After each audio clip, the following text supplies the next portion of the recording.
Fórum Band News FM. Negócios. Bom, antes de mais nada, eu queria começar mostrando a nossa máscara aqui da nossa Band News FM.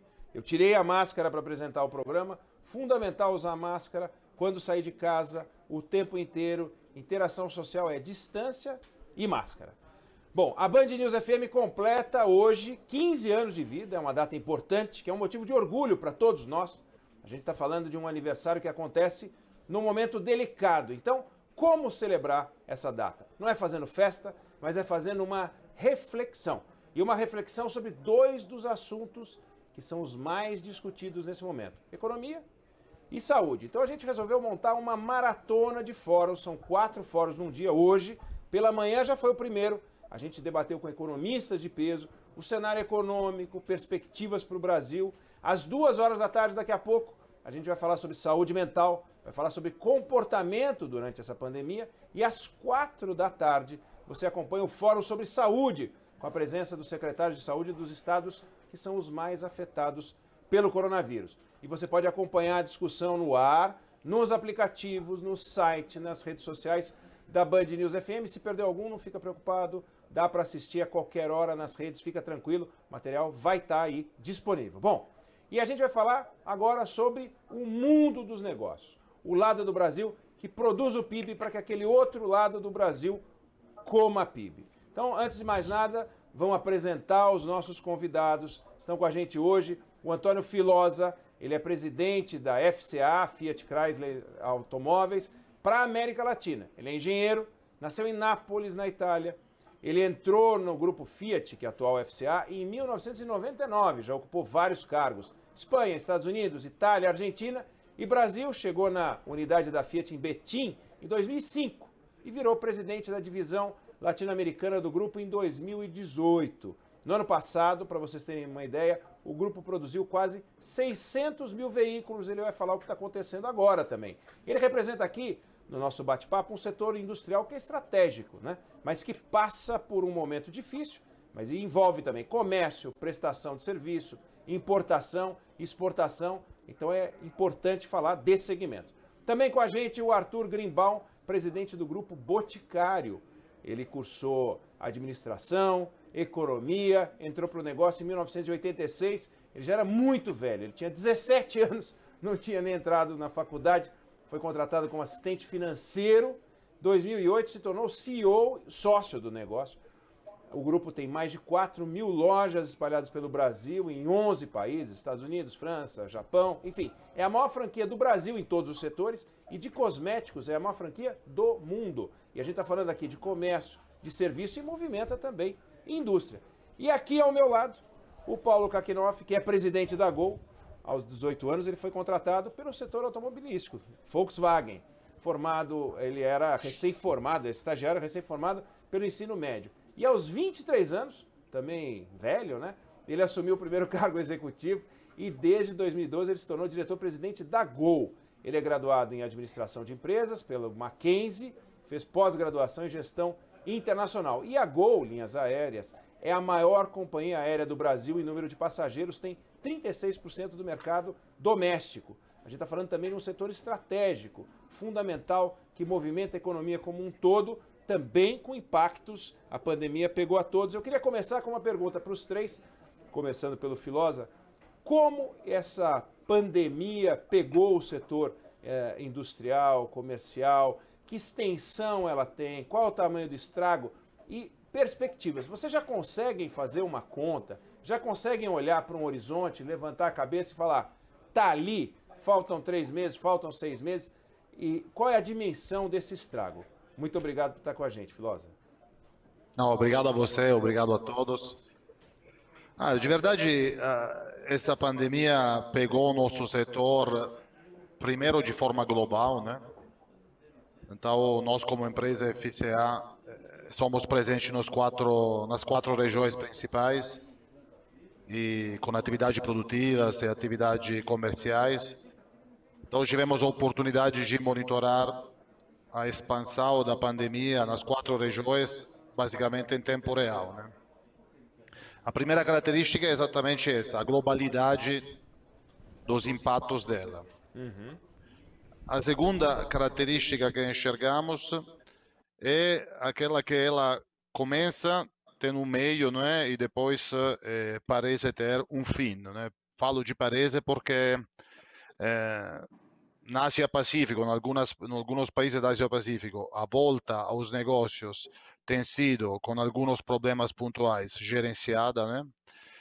E agora estamos testando essa volta em alguns países da Europa, entre eles um dos headquarters da FCA, que é a Itália, né? Essa é a segunda característica. A terceira característica é que ela começa democraticamente, né? Ou seja, começa absolutamente impactando qualquer um da sociedade a qualquer nível com qualquer possível diferença étnica, social, profissional, etc. Mas depois, infelizmente, ela vira mais crítica para os setores mais vulneráveis da sociedade, né? São aqueles setores que não podem ter o luxo de parar em casa, infelizmente, ou seja, que devem continuar trabalhando e se operando para colocar comida na mesa ou dar sustentação à própria família, né? Essas são três características que precisa considerar muito bem quando a gente faz uma análise dos nossos negócios e do andamento deles. Em relação à tua pergunta, qual tem sido o estrago, está sendo muito, muito severo, né? Nós prevemos nesse ano perder quase 40% de volumes rispetto ao ano anterior, depois de ter tido um primeiro quarter aqui no Brasil mediamente positivo, né? Porque ainda não impactado diretamente por os efeitos da pandemia. E a outra pergunta, quando a FCA começa a enxergar alguma possibilidade de retomada? Bom, esse quarter, o segundo trimestre, é em absoluto o mais severo de todos, né? Nós estamos prevendo nesse segundo trimestre uma caída do mercado em 70%. E logo depois entendemos que o mercado possa sinalizar uma retomada suave, né? Com um terceiro trimestre a menos 50% e um quarto trimestre a menos 25-30%. Como te falei, esse ano, perdendo quase 40% dos volumes, nós como indústria retrocederemos ao ano 2005, mais ou menos. E em particular, esse quarter pode ser o quarter mais crítico da indústria desde o começo da série histórica dos números, né? Abril, por exemplo, tem dado números e volumes de produção igual a 1957. Ou seja, voltamos algumas décadas atrás de uma forma claramente dramática. Quando isso volta à normalidade? Bom, o 2019 tem sido um ano não positivo para a indústria regional, já falo América Latina, porque tem representado uma caída respeito ao ano anterior, embora o Brasil tem crescido, mas o resto das economias, Argentina, Chile, Colômbia, Peru, todas elas têm sido ou estáveis ou, como a Argentina, caindo. Então, não é um ano que representa para nós uma boa referência, mas nós voltaremos na nossa previsão à referência 2019 em 2023. Então, digamos assim, hoje estamos a nível de 2005, depois continuaremos crescendo. Em 2023 retomaremos volumes de um ano que não é exatamente um ano referência como crescimento regional de volumes. Perfeito. Grimbal. Bom, obrigado, Eduardo, pelo convite. Está com meus amigos, o Keinoff, aqui, com o Paulo, né? É muito bom poder estarmos juntos aí numa data tão importante para a Band e para todo o povo brasileiro aqui. Como que nós estamos passando por isso, né? Você imagina, a gente sempre fala que nós brasileiros, nós somos PhD em crises, né? Afinal de contas, já sobrevivemos a várias delas. Mas, obviamente, que nenhuma com essa intensidade nesse formato, né? E isso traz, né, consequências enormes para todos, e aí não importa setor e não importa geografia. Estamos vendo isso não só no nosso país, mas no mundo inteiro, e como os setores estão sendo afetados fortemente por tudo isso. No nosso caso, nós temos um grupo que tem várias marcas e vários canais, mas nosso canal sempre principal é o canal de varejo tradicional, de loja. Então você imagina que é do dia para a noite você está com todo esse canal fechado. Nós e toda a nossa rede de parceiros franqueados aí, que nós somamos no conjunto de todas as nossas marcas, mais de 4.000 lojas hoje espalhadas pelo Brasil, num dado momento tendo que fechar tudo, assim como outras empresas também tiveram, né? e tendo que administrar tudo isso para trás.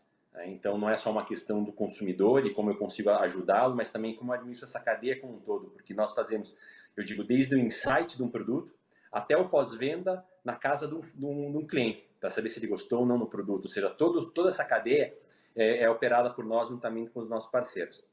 E aí, então, nós nos vimos, né, em cima de um plano onde nós utilizamos 3 pilares básicos. Um pilar voltado à segurança, um pilar bastante forte, a segurança de todos os nossos colaboradores, mandando as pessoas em home office, fazendo as fábricas também diminuírem muito a sua operação, ficando basicamente com linhas voltadas à fabricação de álcool gel, itens que seriam muito úteis nesse momento, não só para os nossos clientes, mas para toda a sociedade brasileira. Né? E também as equipes que ainda tinham na parte de distribuição e lojas também com todos os equipamentos necessários, visando que enquanto estivessem abertas ainda, que a gente conseguisse oferecer toda a melhor condição de segurança possível. Obviamente, nós fechamos nossas lojas muito antes de termos os chamados das autoridades. Né? Com o acompanhamento que nós fazíamos e continuamos fazendo, nós conseguimos ter uma boa visão de todos os locais que nós atuamos e adotamos medidas preventivas e antecipadas com relação à questão das autoridades. Segundo pilar nosso foi como a gente promove a continuidade no negócio. Né? Ou seja, afinal de contas, com um canal importante fechado, como é o canal de lojas, mas tendo outros 2, que é o canal do comércio eletrônico e também tendo o canal de venda direta conseguindo funcionar de alguma maneira, nós tínhamos de passar também por isso com toda a questão relacionada principalmente aos nossos parceiros de negócio, levando informações que estavam muito difusas, né, em todas as comunicações feitas, então levando as informações corretas, levando o que deveria ser feito do ponto de vista de sugestão, da parte de gestão financeira, gestão de pessoas, gestão relacionadas aos seus negócios, para que eles possam passar com a menor dor possível por esse momento. Cuidamos também da outra parte da nossa cadeia, ou seja, os nossos fornecedores. Enquanto várias das empresas faziam, não vamos pagar ninguém por 90 dias e aquela história toda, nós não compactuamos com isso, nós não queremos que isso daqui seja o princípio de uma crise de não pagamento generalizado. Então, nós trabalhamos fortemente com nossos fornecedores grandes, médios e pequenos, de forma estratégica, para poder fazer com que não só sobrevivam, mas que também possam retomar conosco as atividades. E um terceiro pilar muito importante, que é um pilar que nós carregamos há 43 anos dentro do Grupo Boticário, que é um olhar muito mais forte do que somente o nosso negócio, um olhar para a sociedade, e fizemos várias ações voltadas à questão social, ou seja, com distribuição de álcool gel em grande escala, por todo o nosso país, que depois eu vou poder comentar um pouco melhor. Obviamente que isso tudo, né, faz com que a gente tenha uma preocupação bastante grande como será essa capacidade de retomada. Desde o primeiro momento eu venho falando, né? Ou seja, a gente fecha as coisas, mas como a gente começa a fazer depois com que toda a cadeia, e nós temos cadeia longa, assim, que acho que também com nossos amigos da Chrysler também aí, e o Kakinoff na Gol, cadeias longas. Então, como eu consigo engrenar toda essa cadeia para que ocorra um funcionamento adequado disso, né? E o fato é que nós não temos ainda datas precisas para isso. Nós temos, na verdade, boas tentativas. Temos vários locais onde nossas lojas começam a ser abertas. Uma parte do Brasil ainda continua bastante restrito com relação a aberturas, com os outros 2 canais funcionando, onde a gente vai tentando achar, né, qual o nível que vai existir de retomada disso. Porque muitas pessoas tinham uma doce ilusão que nós voltaríamos ao dia 19, ao dia 18 de março desse ano. E efetivamente não existe um retorno para isso. Nós teremos uma nova realidade, nós vamos daqui para frente, e essa retomada para mim vai ser gradual e lenta. Né? Ou seja, a aceleração, quando você abre uma loja, você está abrindo ela com um faturamento de 20%, 30%, às vezes 40%. Né? E isso vai se dar de uma forma gradual essa retomada, até que a gente possa enxergar um movimento ao final do ano, onde, quiçá, vamos estar próximos, então, ao faturamento de 2019, mas ainda assim com muito esforço. Eu acredito que essa crise que nós estamos vivendo é uma crise que não impacta só 2020, e impactará 2021 também, e nós nos veremos talvez retomando os mesmos níveis de 2019, próximos da metade de 2021. Perfeito. Obrigado. Paulo Kakinoff.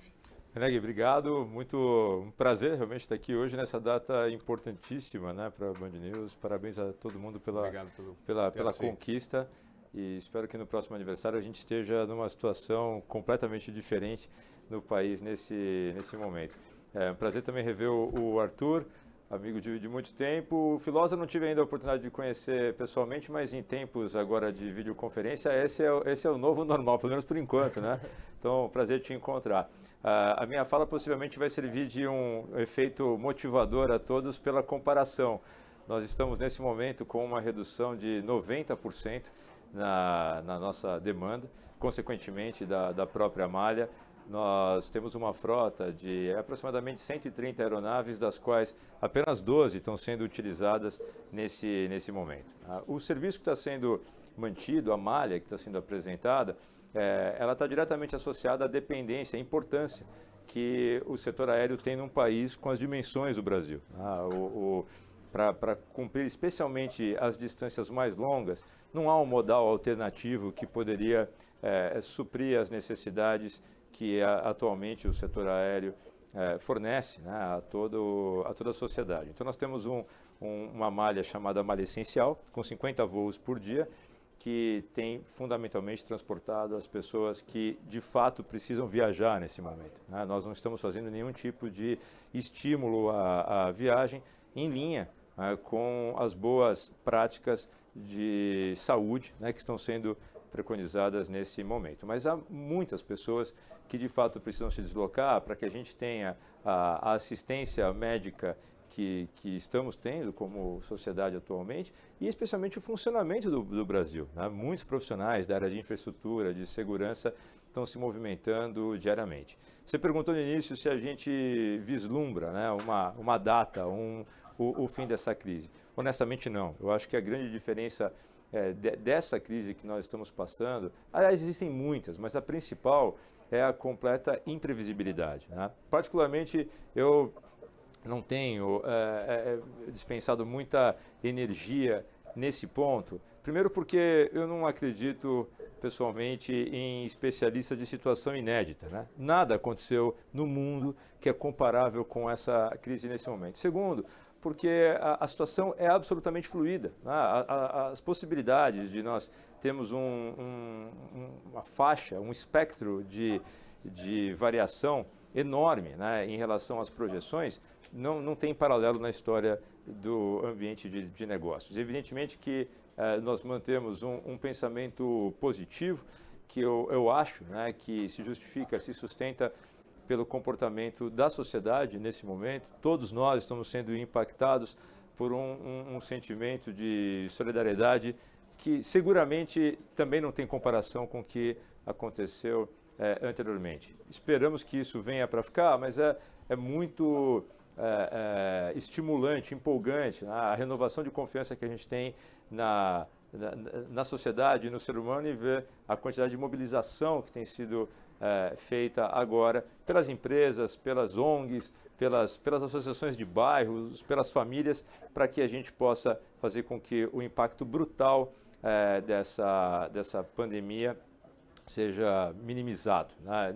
Não é impossível fazer isso de todo, porque nós estamos vendo muitas pessoas sofrendo e o impacto na economia, consequentemente, também agravando essa situação. Como se não fosse só o aspecto da saúde, como muito bem foi falado, muitas pessoas estão tendo dificuldades para colocar o alimento na mesa, né? E isso é o que traz a prioridade para todos nós, inclusive na Gol. Nós estamos num modo de emergência na gestão, preservando o nosso caixa, considerando que a travessia desse deserto, cuja extensão e temperatura a gente não consegue prever nesse momento, pode levar alguns meses e o mais importante realmente é estarmos preparados para um nível de adversidade que eventualmente seja ainda maior do que nós estamos vivendo agora. Então, é assim que a gente tem trabalhado. Obviamente que há uma expectativa que a partir do terceiro e do quarto trimestres a gente tenha uma retomada, mas ainda é muito difícil fazer projeções.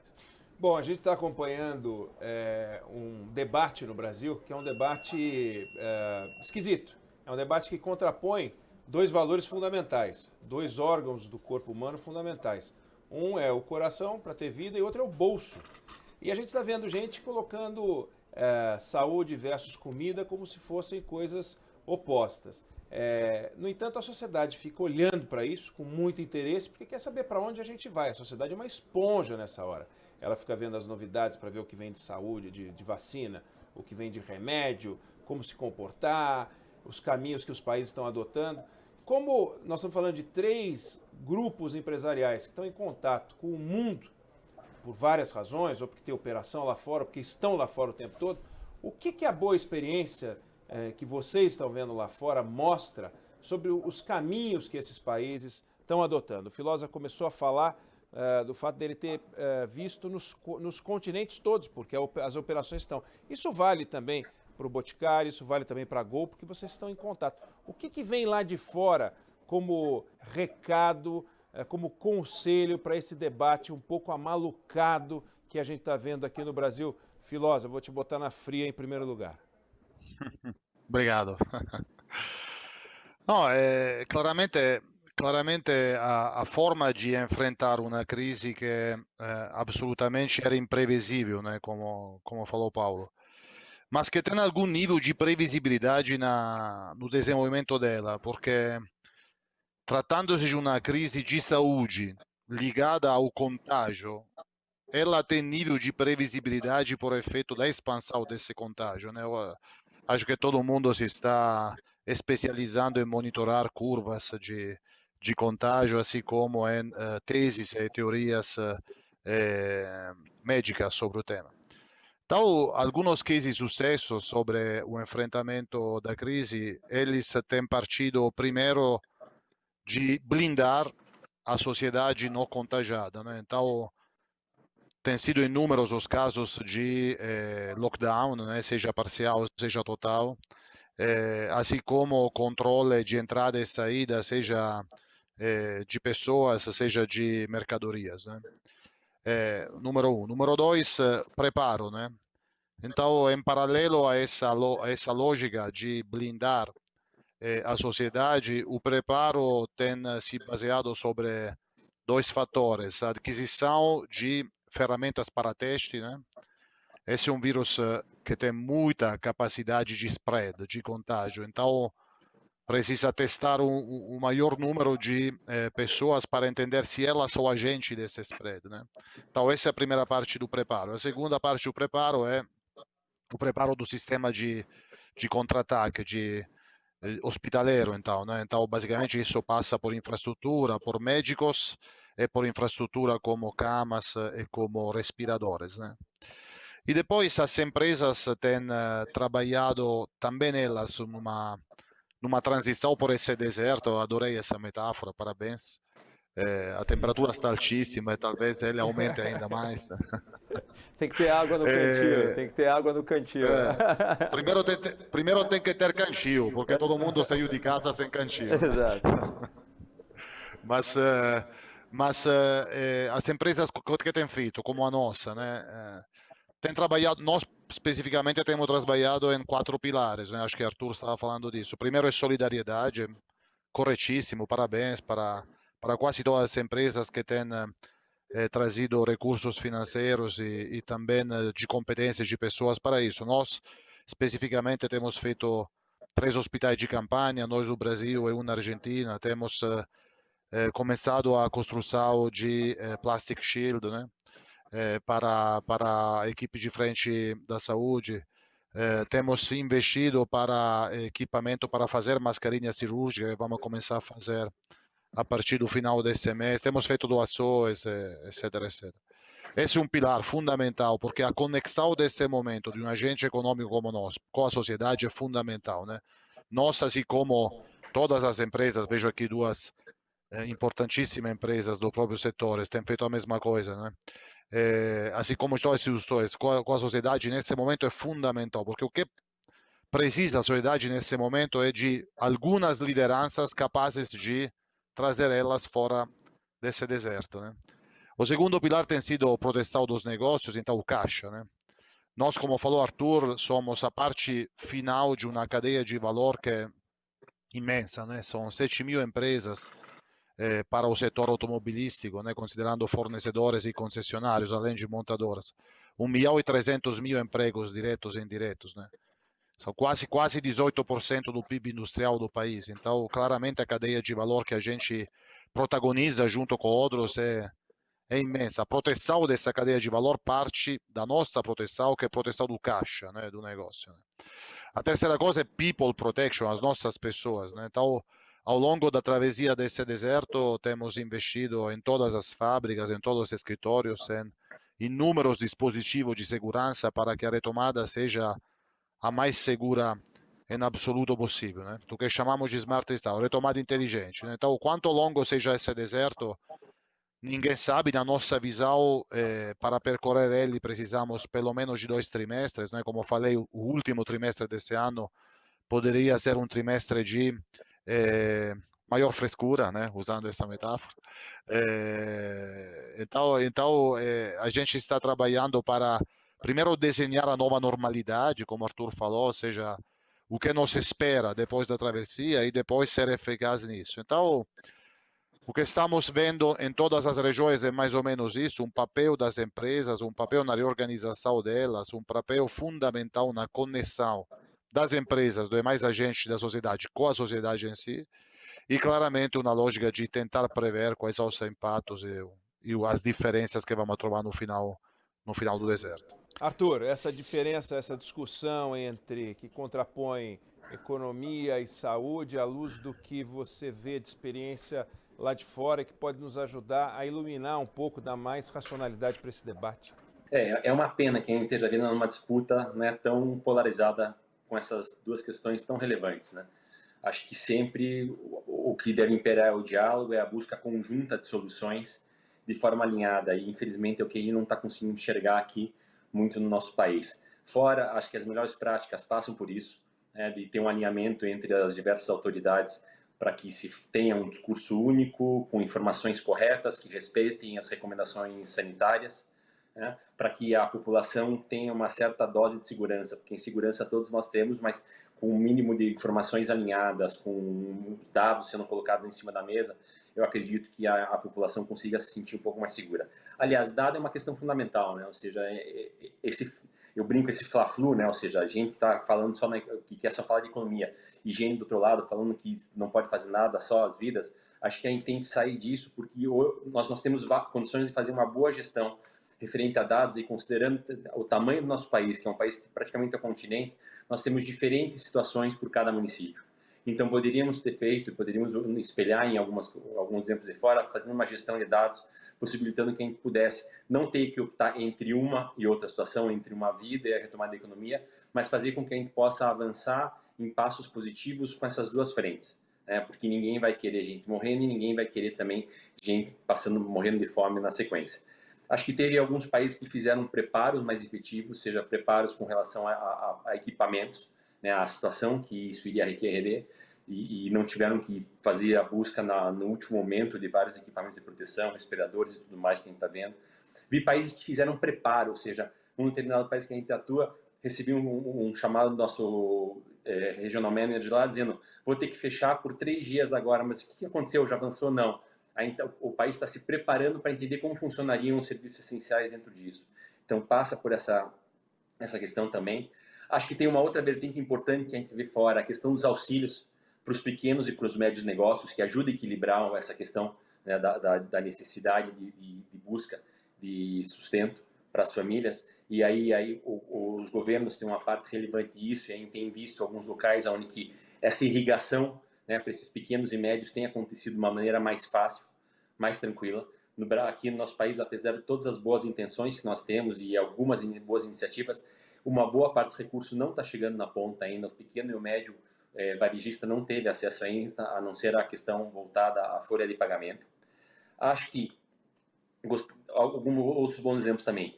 Possibilidade de testes, né, em quantidade, que infelizmente aqui também nós não estamos conseguindo fazer. Então, quando você combina testes com uma boa infraestrutura preparada já para atendimento dos países, acho que nos daria uma condição muito melhor de circulação e passarmos por esse período aqui. Obviamente, como nós né, estamos aquém em várias dessas coisas, surge o lado, como foi colocado bem pelo filósofo, pelo Caqui, da solidariedade, da busca das empresas, das pessoas físicas estarem fazendo o seu melhor para tentar ajudar, principalmente as comunidades em situação mais vulnerável, a passarem por isso. Ou seja, estão sendo feitas várias correntes de doações, não só doação de dinheiro, doação de produtos, doações de tempo de profissionais, para que a gente possa passar por essa crise da maneira menos dolorosa possível. Paulo. Logo que a crise começou, ali praticamente na primeiro contágio, a primeira notícia, né, da contaminação veio na semana pós-carnaval. O pensamento que me veio foi: o Brasil é, de certa forma, privilegiado mais uma vez, porque a América do Sul, como região econômica, foi uma das últimas a ser afetada e impactada, e isso deveria nos dar uma vantagem. A vantagem de termos visto, né, as tentativas, os acertos e os erros de diversos países e diversas geografias. Passados agora quase um pouco mais de 60 dias, eu não acho que a gente desperdiçou completamente essa oportunidade, mas é visível, né, que muita energia e muitos recursos estão sendo aplicados nas disputas internas, ao invés de nós seguirmos talvez o aspecto comum a todos os outros países que tiveram até o momento uma performance relativa melhor do que a nossa. Não houve hesitação em eleger um único inimigo comum, que é a pandemia.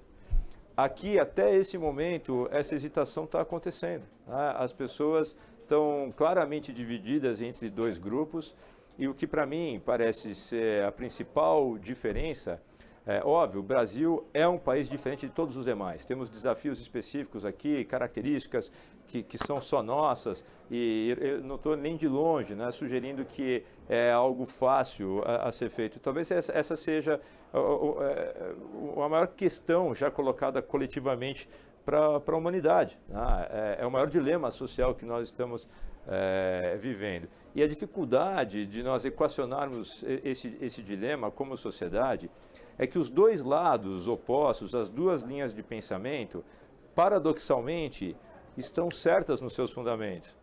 Aqueles que, evidentemente, defendem o lockdown total, o maior nível de afastamento social, visando preservar aquilo que indiscutivelmente é o mais importante, que é a vida nesse momento, mas ao mesmo tempo é indiscutível que o impacto de um lockdown ou de uma quarentena prolongada terá efeitos também nocivos para a sociedade e até mesmo para a vida no médio e longo prazo. Os dois lados estão corretos nas suas argumentações, porém, ao invés de tentarmos juntar esses pontos de vista e elaborarmos um plano de ação que possa acomodar o melhor do conhecimento e um plano efetivo de saída, nós estamos tentando convencer todo mundo que o outro lado está errado, né? E essa é uma luta inglória, porque, como eu disse, na minha opinião, pelo menos, os dois pontos têm argumentos que são relevantes e que podem ser, sim, harmonizados. Não haverá, essa solução, na minha opinião, não passará por um trilho. Todas as decisões tomadas terão efeitos colaterais, mas há sim que se estabelecer um caminho protegido por guardrails, onde a gente terá simultaneamente a preservação do maior número possível de vidas e, ao mesmo tempo, medidas inteligentes que favorecerão, facilitarão a retomada da dinâmica econômica no menor espaço de tempo possível. Bom, tem um ponto em que vocês três tocaram e eu queria aprofundar um pouco mais, que é o da solidariedade. A gente está falando, todo mundo sabe, quem nos assiste e quem trabalha no mercado sabe que o que segura uma empresa em pé é lucro. Empresa sem lucro não faz trabalho social nenhum, porque ela fecha. Então ela não tem fornecedor, porque ela quebrou, ela não tem cliente, porque ela quebrou, ela não tem funcionário, não tem nada. Então a empresa tem que dar lucro. Quanto mais lucro, mais sólida a empresa, mais ela pode fazer um trabalho, pagar seus impostos em dia, fazer girar a máquina. Bom, no entanto, tem uma hora, como a que a gente chegou, em que nem a empresa vai dar lucro num período, mas também ela se vê às voltas com uma necessidade de participar de um jeito não comum dessa retomada ou dessa travessia do deserto, né, como disse o Paulo e repetiu o filósofo. Então eu queria ouvir vocês sobre, não é um dilema tipo economia versus saúde, mas solidariedade versus lucro. Queria saber na posição de vocês sobre isso. Os limites da solidariedade, porque também a empresa não é uma ONG, né? Como isso funciona e como é que vocês estão lidando com esse tema internamente, até na conversa com os acionistas, com os controladores, com os stakeholders, porque tudo isso tem custo, né? Vamos começar com o Filosa. Ótimo. No, de verdade, você falou muito corretamente, né? Uma empresa, ela tem algumas obrigações éticas, né? Uma delas, claramente, é ser sustentáveis no meio e longo termo, né?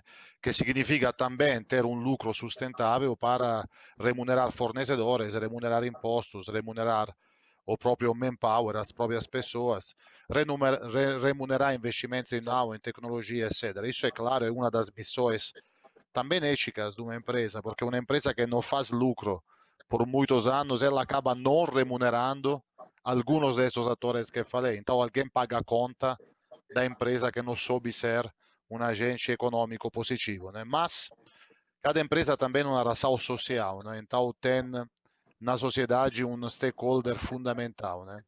E nesse momento a sociedade ela precisa da contribuição de todos, né? Então, inclusive das empresas.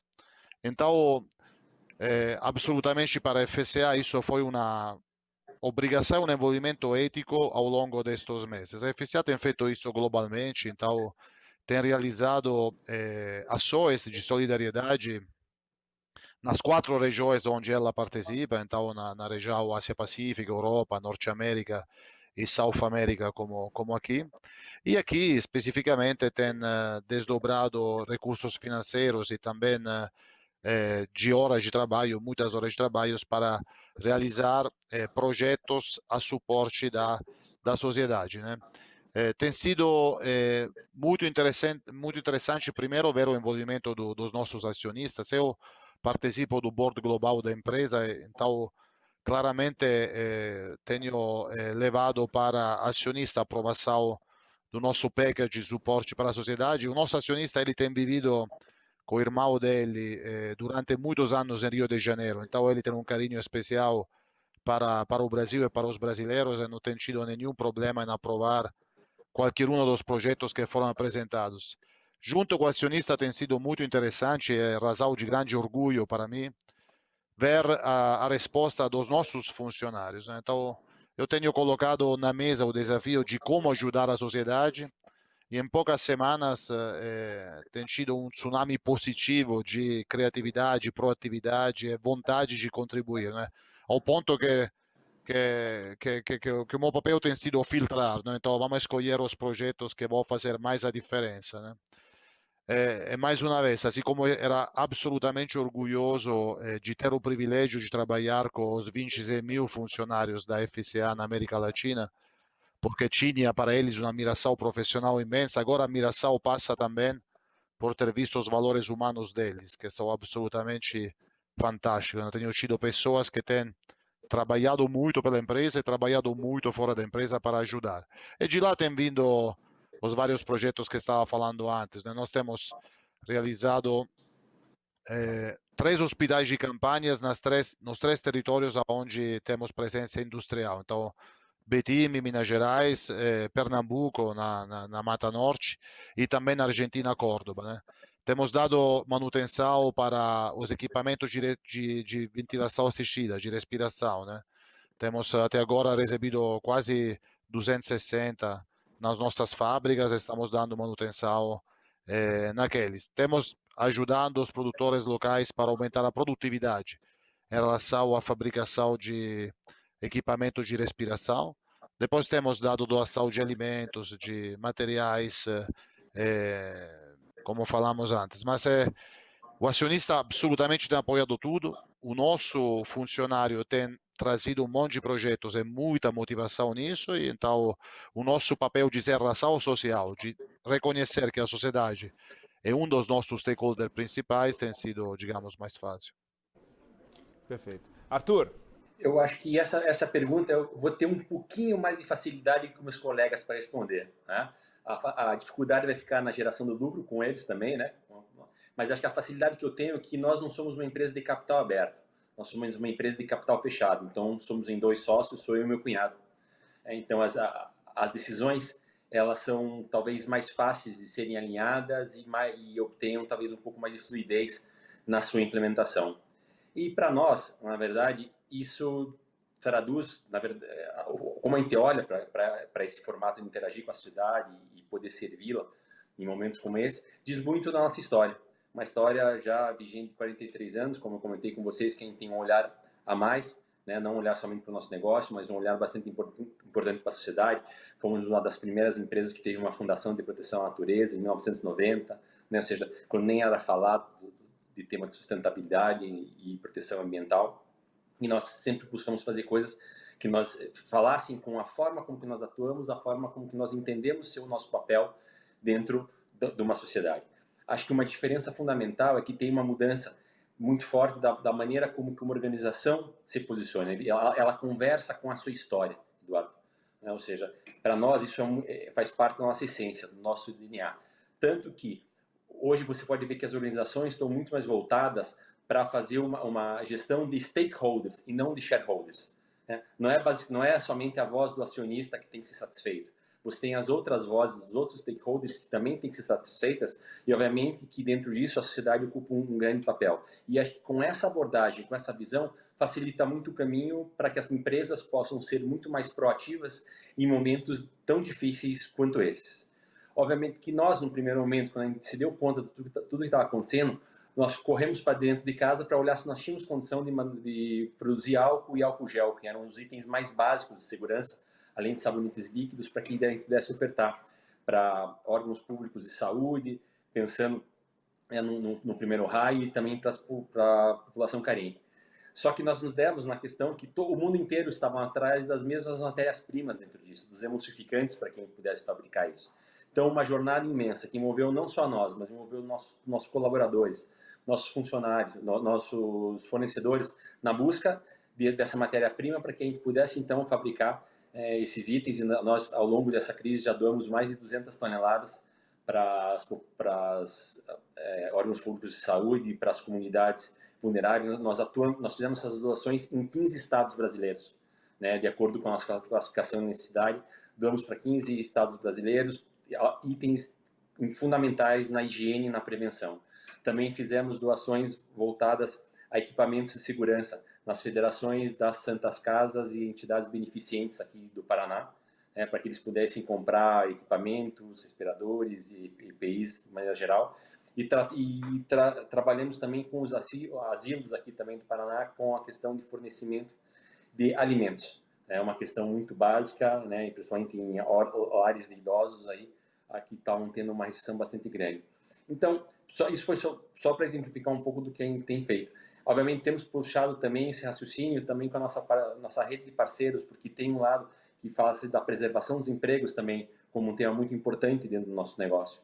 Ou seja, sei que vamos passar por difíceis decisões, mas estamos lutando. Fizemos a questão nas primeiras empresas signatárias do movimento Não Demita, disso, ou seja, para segurar por 60 dias todas as vagas existentes em toda a nossa cadeia, para que a gente possa ter uma visão melhor de como se posicionar com isso. Então, acho que nesse momento as empresas estão olhando para o seu resultado nesse ano com muita dor, obviamente, porque efetivamente os resultados vão ser muito mais magros do que se havia imaginado, mas com o coração está sendo grande. As empresas estão olhando com um coração grande para o que podem ser úteis à sociedade nesse momento difícil, o que podem ajudar as pessoas da sua melhor maneira, com diversas formas de colaboração, para que sim, a gente possa retomar isso na frente da forma que nós sejamos menos machucados, mas com capacidade de retomada. Perfeito. Paulo? Eu vou partir desse ponto. Assim como aconteceu com a sociedade, onde as pessoas foram impactadas de formas diferentes, as empresas também, né, têm graus de calor distintos, né, nesse momento. No nosso caso, no setor aéreo, como eu falei, o impacto foi brutal. A receita cai 90% num setor que só de custos fixos, numa empresa, falando da Gol, que tem quase 500 milhões de reais de custo fixo mês. Ainda assim, essa é a beleza, né, talvez uma das poucas, né, dessa crise que a gente está vivendo. Todas as pessoas têm feito o máximo que elas podem para atender a sociedade e o outro. Né? Essa tem sido a filosofia, pelo menos adotada lá na Gol. Nós, nessa metáfora da travessia do deserto, o caixa é a nossa água. Né? Essa é o item mais valioso a ser preservado para a própria existência da empresa. Ainda assim, tem muitas coisas que a companhia conseguiu fazer, vem conseguindo fazer, cujo impacto no caixa ele é diminuído e, ao mesmo tempo, a percepção de valor para muita gente, para a sociedade, é significativamente maior.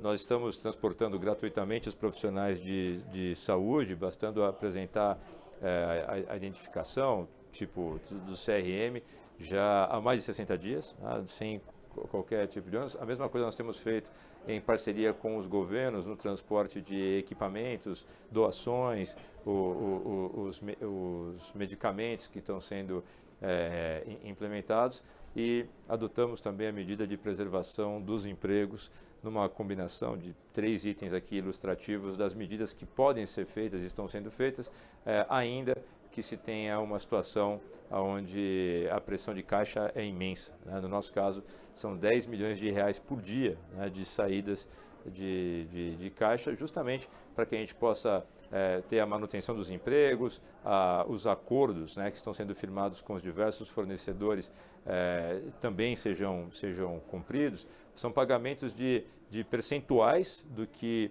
seriam os pagamentos normais, mas, novamente, num trabalho coordenado onde todos entendem que é uma situação atípica, a gente vê essas medidas que eu falei como apenas algumas, junto a milhões de outras que estão sendo feitas desde a dona de casa, que está ajudando a vizinha idosa com as compras do mercado, até as empresas que têm uma situação muito mais confortável nesse momento e estão fazendo doações milionárias, né, como a gente tem visto. Eu acho que a sociedade, a esmagadora maioria da sociedade, quer seja na pessoa jurídica ou na física, tem feito tudo o que pode, né, para impactar positivamente as pessoas e os seus stakeholders. Então, você perguntou qual é o limite disso?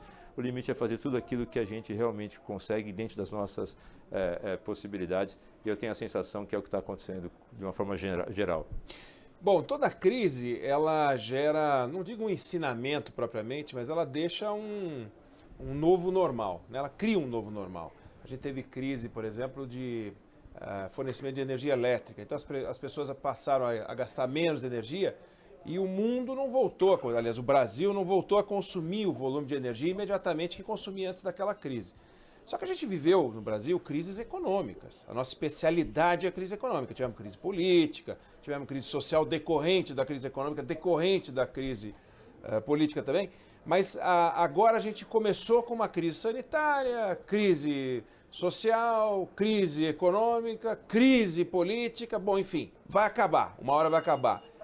Nos setores que vocês monitoram e os setores que vocês representam, são setores que, em alguns casos, por exemplo, automóvel, aviação, o setor de turismo de uma forma geral, vai ter uma nova, vai surgir uma novidade, as pessoas vão usar menos carro, as pessoas vão consumir menos cosméticos, as pessoas vão voar menos. Vocês entendem que vão ter que colocar na variável dos negócios um novo cálculo, um item novo ali qualquer, no final das planilhas, que assim, coisas que vão mudar? Vocês trabalham com um cenário de que vai ter mudança, Filosa? Sí, claro que sí. Claro que esa crisis para ser única, o pelo menos única nos últimos 100 anos, porque una crisi parecida si teve na Primeira Guerra Mundial com a influência espanhola, correto? Mas é 100 anos que a gente basicamente não vivia nada parecido.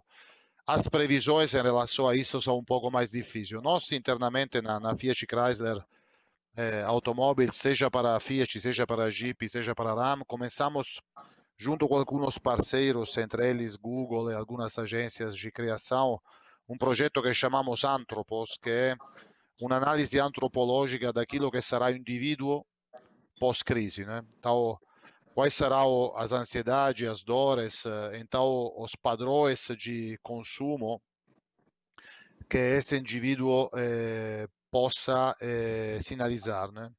E estamos entendendo que talvez haverá algumas macro tendências, né? A direção o futuro não será o único, mas seguirá algumas macro tendências, né? Primeiro, algo que estamos experimentando também nesse momento é a importância da tecnologia e da digitalização nas relações futuras, né? Uma reunião como essa teria sido, na maioria das possibilidades, presencial, agora está sendo bastante eficaz e prazerosa, no meu caso, através de um meio digital, não é? Então, essa é uma tendência que vai ficar, não é? Assim como vai ficar claramente a possibilidade de não usar mais escritórios, mas trabalhar desde casa, né? Imagina o impacto nos trânsitos das grandes cidades que isso pode ter, né? E depois, quais serão as reações pós-crise dos consumidores ou em geral da sociedade, né? Bom, em relação a automóveis, nós estamos identificando que terá uma parte da sociedade que é movida pelo medo, decidirá trocar o compartilhamento do transporte ou transporte coletivo com o posse de um carro talvez de entrada, né? Então, essa é uma macro tendência a monitorar, ou seja, naquele segmento de carros de entrada, quais serão os novos consumidores que gostariam de entrar nele, né? Depois tem outra parte da sociedade que a gente chama de celebration, de consumo celebration, né? Que ela terá a tendência de pensar como tirar o atraso, né, de uma restrição para a qual passou ao longo destes meses, né? Então, o que já está sinalizando agora que a busca no Google, por exemplo, de itens de luxo, terá aumentado 10, 15, até 20% respeito ao passado, né? É que uma das coisas que mais está pesquisando agora na internet são joias, por exemplo. Então, existirá um segmento de premium ou de luxo que ele terá uma pulsão bastante positiva em uma geral restrição da demanda. Estou sempre falando de volumes que vão se deteriorar, mas com diferentes velocidades, segmento por segmento. Estas duas macro tendências, a tendência de, digamos, pelo medo coletivo e a tendência hedonística de voltar a celebrar a vida, estas duas vão estar presentes no indivíduo do futuro, né, do pós-crise. Outra coisa essa crise tem deixado a casa como um elemento ainda mais presente na vida das pessoas que no passado. Antes a casa era o lugar onde a gente descansava com prazer, né? Agora fazemos tudo em casa, né, basicamente. Para os que têm a sorte de ter um ambiente doméstico tranquilo, porque infelizmente uma coisa que tem se observado é o aumento da violência doméstica. Isso é absolutamente errado, condenável, mas infelizmente isso existe. Mas para os que têm a sorte de ter um ambiente doméstico prazeroso, aquilo vai ser o entorno que muitos consumidores vão querer ver, por exemplo, no carro. Então, é outro elemento a considerar. Então, tem algumas macro tendências que a gente começa a observar, que a gente está analisando através desse estudo antropológico que estamos fazendo com alguns parceiros, Google e algumas agências de criação, e que seguramente vão pautar a demanda futura. Perfeito. Arthur? Nós estamos passando por diversas novas experiências nessa crise, então, se a gente pensar que a gente está tendo que ter uma nova forma de se relacionar, né? Ou seja, não tem beijo, não tem abraço, 99% dos casos é à distância, é de forma virtual. Nós estamos tendo novas formas de trabalhar, né? Ou seja, o filósofo falou aí, né, teve que adaptação rapidamente em home office, e tentando dar conta disso. Em muitas organizações isso era um tabu, né? Quantos anos se discute essa questão no home office nas empresas, e agora talvez em 48, 72 horas todo mundo teve que se virar e todo mundo feliz e está funcionando, né? Então muda a forma de trabalho, não só do ponto de vista do virtual, mas também a forma como você se relaciona com seus colegas de trabalho, como vão ser os mandatos de reuniões, como vão ser as formas de trabalho criativos, e muda a forma também como nós consumimos, né? Ou seja, todos nós estamos consumindo de formas diferentes que nós estávamos habituados, e aí principalmente entra a questão da tecnologia e dos canais eletrônicos, que passam a ocupar uma posição maior na distribuição dos canais. E são boas perguntas, né? Porque a gente vai ter perguntas que vão ser respondidas num horizonte mais curto e algumas que vão ficar para um horizonte mais longo. Quando se pensa no horizonte mais curto, eu fico pensando, será que nós vamos incorporar então os padrões asiáticos, né? nós não vamos mais nos cumprimentar com abraço, com beijos. A gente vai chegar em casa, a primeira coisa que a gente vai continuar fazendo é tirar o sapato, como a gente está fazendo hoje. A gente chega em casa e vai correr para o banho e tirar a roupa que estava de fora antes de você dirigir a qualquer pessoa da casa. São perguntas que a gente se faz, e dentro dos estudos que estão sendo colocados, né, como o próprio filósofo falou, que a gente vem fazendo com outras organizações, mas também como as pessoas vão interagir com relação a isso. É difícil para olharmos para nós, né, latinos, que adoramos contato humano, tudo, como que a gente vai fazer isso? A gente tem as questões das interações sociais, né?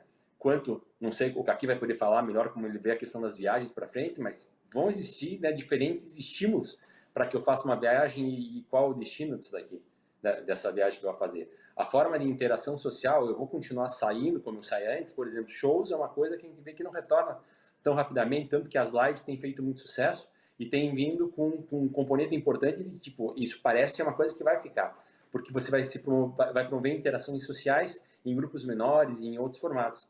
E tudo isso, obviamente, vem afetar a forma como que as pessoas vão ter o seu dia a dia e vão consumir. Se eu pego, por exemplo, nossas categorias, no primeiro momento, eu tenho uma redução importante de maquiagem sendo vendida. Por quê? Porque o exemplo da maquiagem tem uma forte interação social. Você se maquia para sair, para encontrar alguém. Eu brinco com muitas pessoas, pelo menos se maquiam para fazer as lives, se maquiam para fazer as reuniões. Já é um ponto, né?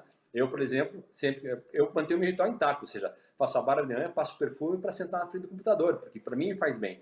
É questão da autoestima, é questão de... Eu me sinto praticamente sem roupa se eu estou sem perfume. Então, hábitos que são incorporados ao longo da vida que têm que ser mantidos para fazer. Mas algumas categorias sofrerão mais com relação a isso. Você vê hoje a questão de dentro da maquiagem, eu ainda consigo vender produtos para os olhos, mas não consigo vender produtos para a boca, porque tem as máscaras hoje que tampam as bocas, né? Então a gente vai se adaptando em cada forma. Mas olhando para frente, eu acho que tem duas grandes questões que vão se modificar no nosso mercado. Eu acho que todas as categorias a médio e longo prazo voltam, ou seja, né, vão passar por essas recessões, como volta a consumir, só que as pessoas vão buscar produtos que tragam maiores benefícios do que os tradicionais. O quesito de segurança, produtos que tenham, por benefício também, termos bactericidas e coisas que ajudem essas pessoas a estarem mais protegidas, porque vivenciamos uma pandemia agora, espero não vivenciar outras, mas alguns especialistas dizem que talvez essa seja o início de algumas outras que nós vamos viver. Então, cada vez mais os itens voltados à questão da segurança e proteção tomarão mais parte na nossa cabeça na hora de consumir isso daqui. E também dizendo respeito aos canais. Ou seja, o canal eletrônico tomou uma participação importante dentro dos canais existentes de consumo. Muitas pessoas antes tinham receio de entrar nesse canal, de comprar, achar que era difícil comprar nesse canal. Tinham receio de colocar o seu cartão de crédito à disposição desse canal. E de uma hora para outra foram jogados dentro disso, tendo muitas vezes sendo a única forma de consumo, por exemplo, de alimentos. E experimentaram e viram que temos algumas questões relacionadas aos serviços prestados, por questões de gargalos logísticos, que todo mundo foi para isso, mas que a experiência, na média, foi boa. Então, vão passar a incorporar esse canal de compra também de forma bastante contundente ao longo dos próximos anos, o que vai fazer com que haja uma necessidade de uma transformação dos outros canais, das experiências que nós vamos ter que oferecer nos outros canais, para que as pessoas entendam que ainda assim é muito melhor eu sair da minha residência, do meu escritório, se ainda estiver trabalhando no escritório, né, para poder buscar o produto, lá fazer experimentação, ter um bom contato com a marca, entender muito bem a experiência que é colocada, do que eu fazer basicamente uma ordem para receber em casa. Então vamos ter mudanças significativas no formato e nos produtos que nós consumimos. Paulo. Nesse espectro, né, mudança radical da sociedade em relação à crise, ou não mudança nenhuma, eu tenho que confessar que eu particularmente não acredito que será um mundo completamente diferente do que a gente conheceu. Acho sim que haverá uma aceleração de algumas tendências que já estavam em curso, e todas elas tendo um fio condutor comum, que é a digitalização. Mas pelos aspectos que foram mencionados, né, aliás, a gente tem feito o mesmo tipo de interação com o Google, Filosa, sobre esses novos os impactos de comportamento de consumo, e o aspecto que o Arthur Greenbaum colocou, que eu concordo plenamente.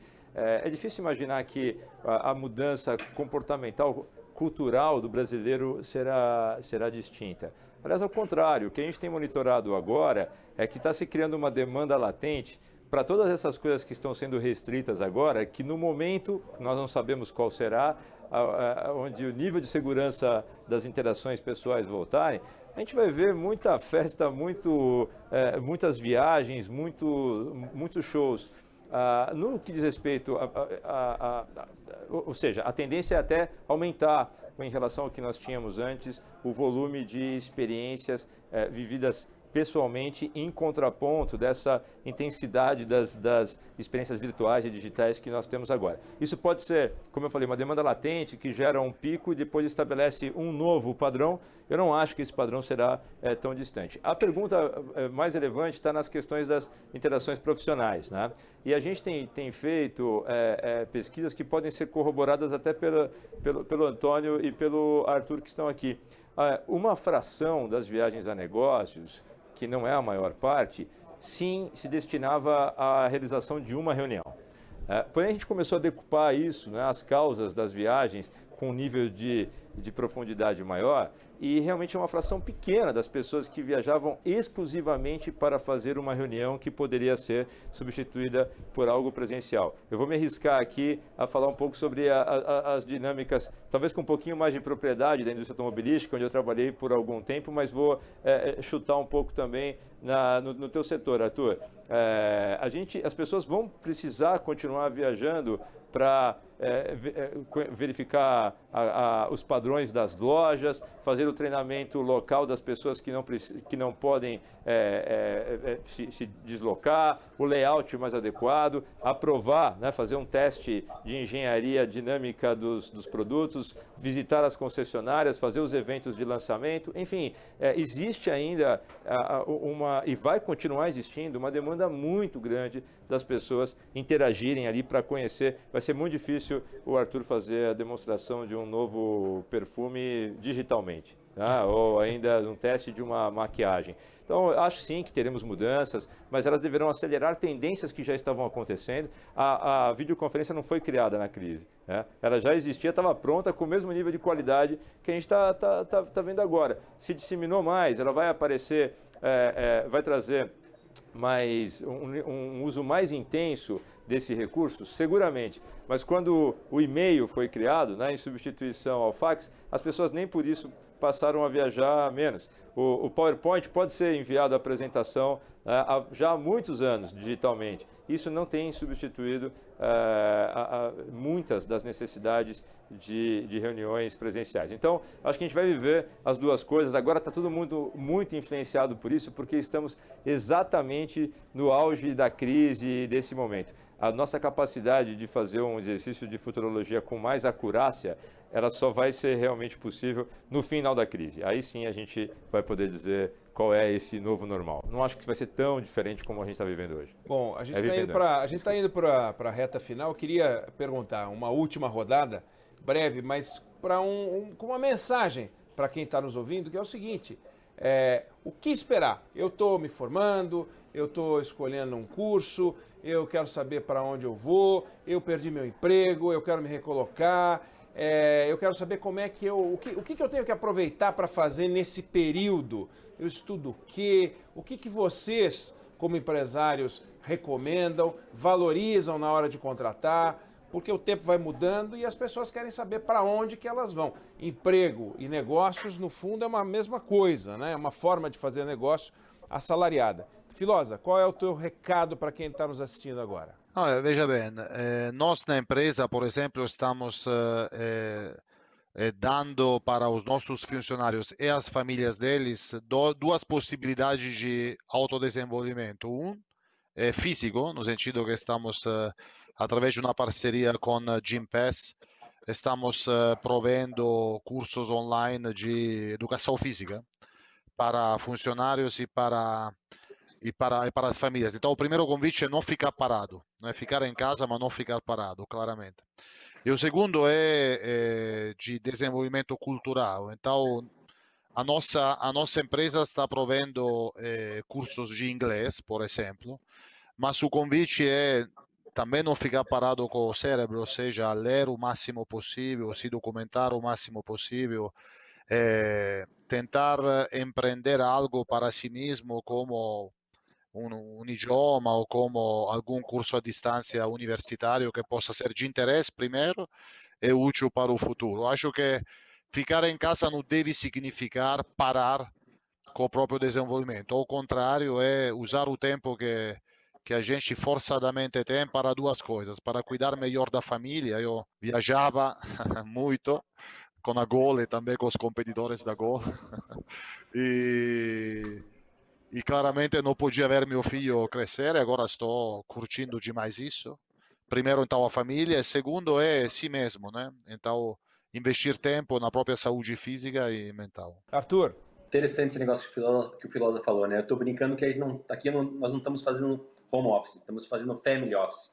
Porque volta e meia abre um baixinho aqui, eu tenho 2 filhos pequenos, abre a porta, hein? Esse horário eu peguei com os 2 dormindo, por isso que ninguém me interrompeu aqui, mas normalmente eles entram, querem participar, e esse tem sido o lado bom, né? Ou seja, se tem algum lado bom disso daqui, de todo esse período difícil que a gente está vivendo, na questão das interações familiares, né? Ou seja, é ridículo até falar, né? Ou seja, mas no começo do ano eu estava discutindo com a minha esposa, com a Karina aqui, se eu ia conseguir me almoçar em casa 2 dias por semana, né? E hoje eu estou sentado das 8 da manhã aqui na frente do hotel, do computador, até as 10 da noite, interagindo, né, com todas as pessoas que eu necessito e também com as crianças, com elas, ou seja, mudanças profundas. Então, acho bastante relevante esse lado, quem tem de poder, né, ver as relações familiares sendo bem cuidadas, né?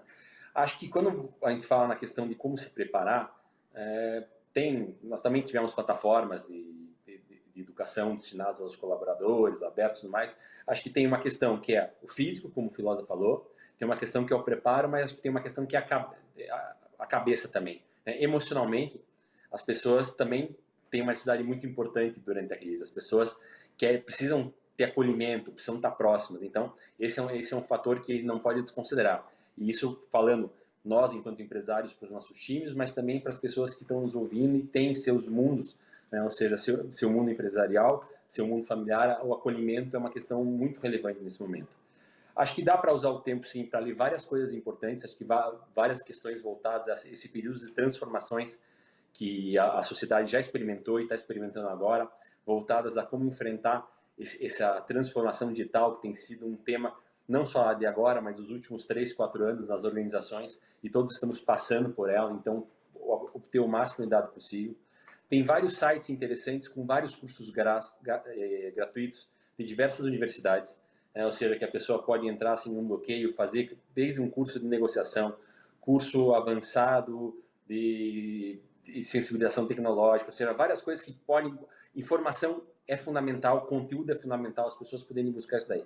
Mas acho que tem que pegar tudo isso, né? Ou seja, trazer isso para dentro da sua caixinha, mas saber como vai utilizar essa questão, porque mais do que nunca, o que nós olhamos nas organizações são pessoas que tenham capacidade de resolver as coisas, os famosos solvers, né? Ou seja, pessoas que consigam ler cenários, possam ter proatividade, consigam se adaptar e principalmente se adaptar. Antecipação e adaptação a esses novos momentos. Flexibilidade. São coisas fundamentais, né? Skills fundamentais para novos momentos. Porque acho que bem quando o Kaki falou aí, né? Ou seja, não adianta ficar fazendo muita futurologia. Nós temos que viver e entender para onde apontam os cenários. O que nós temos que estar preparado é para responder rapidamente a qualquer cenário que venha pela frente. Esse é o grande trunfo das organizações, né? Não ficar gastando tanto tempo em previsão e sim investir em pessoas que possam estar dando uma boa velocidade de resposta. E como é a minha última participação, eu queria brincar com o Kaki, que ele começou falando aqui, né, da caminhada no deserto. Tem uma passagem na religião judaica que fala da Páscoa judaica, que se celebra a saída dos judeus do Egito, né, liderados por Moisés.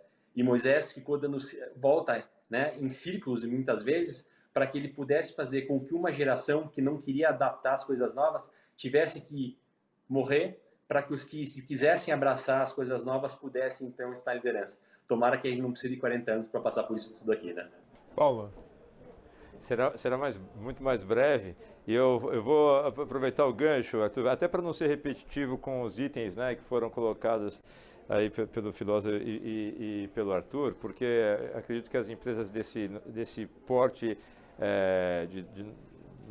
das nossas três, né, estão muito parecidas nesse pacote de iniciativas voltada à redução do nível de angústia que as pessoas estão vivendo nesse momento, causada pela incerteza, né, e até pela dose de insegurança. Mas eu queria ficar um pouco, terminar rapidamente nesse campo filosófico. Eu acredito que,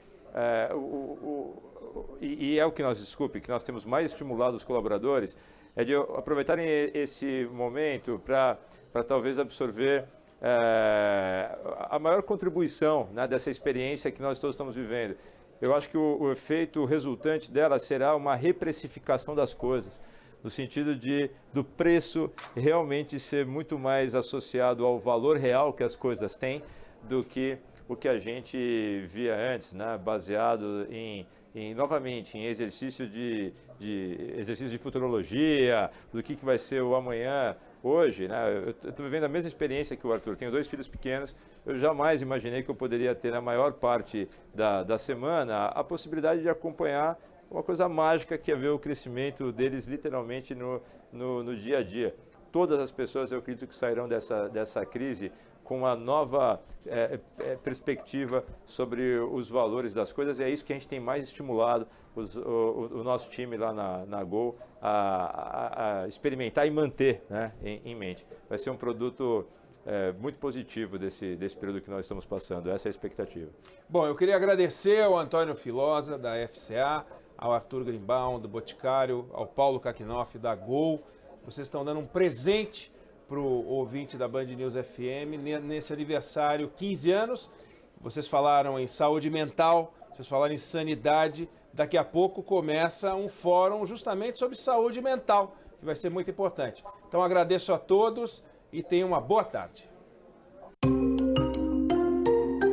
Você acompanhou Fórum Band News FM. Negócios.